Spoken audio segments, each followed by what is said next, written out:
Batgirl and the Birds of Prey issue 7, Julian Shauna Benson writing, Claire Rowe on art.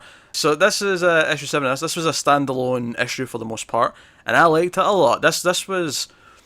It starts off actually with them fighting this villain who can basically take the constellations and turn them into actual things that they fight with these crystals. It was a really wacky idea, but it was cool. So please tell me he takes the Big Dipper and turns it into a giant ladle, and he just starts walloping on Huntress. Not and Huntress that just takes one. it from him. Not that one. The ones that were actually things that could fight. But that's just kind of the setup at the start of this issue. The actual main plot is something that's been teased a couple of times throughout, is that the realtors who sold Barbara the clock tower keep trying to break in for some reason. And that's what this issue is about.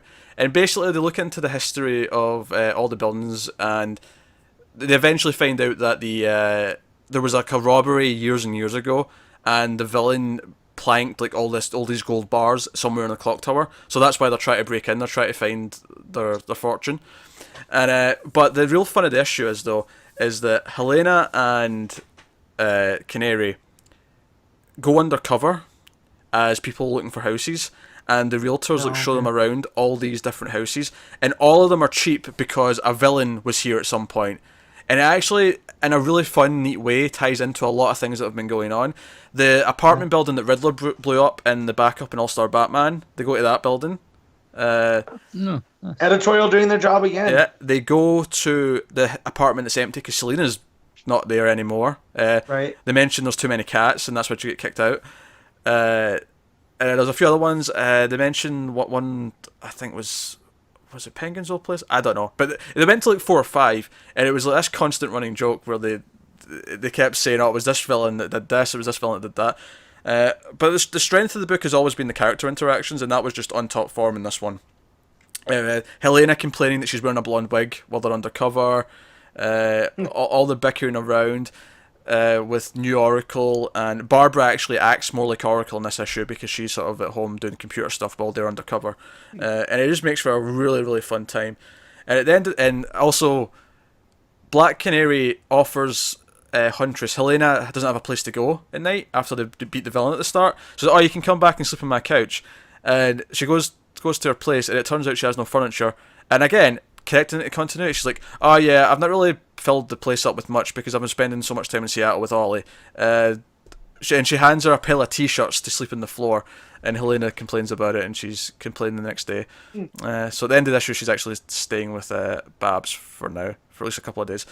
But yeah, at the end of this issue is actually the most fun part, where they've solved the problem, and they're together, and they realise it's Valentine's Day, and Ollie's calling Dinah and be like, where are you? And she sort of like, oh, he's letting me wait a lot, I'll just let him wait tonight. And Barbara looks at her phone, and it's Dick's relationship status on social networking, and it says in a relationship, and I'm like, oh, maybe that's kind of tying up with Sean from Nightwing. I'm like, oh, all these things just kind of tying together.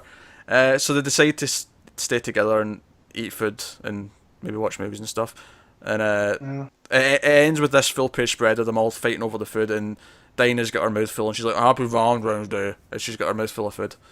This was a super fun issue. Not a serious issue, not a issue with the plot's important, just fun, them on a little adventure. Nice breather. Yeah. Again, day in the life type issue, kinda. That neatly tied into a lot of things that were going on. Because they actually mentioned that Dinah's with Oliver and is often in Seattle and so on, which they've not really mentioned up until now. So, it's good. The only other point is that the new Oracle guy is apparently a bit of a player on the internet. He has lots of Skype dates on Valentine's Day, and they bring this up for some reason. But, no, I enjoyed this one a lot. This was probably my favourite issue of this so far. A lot of fun.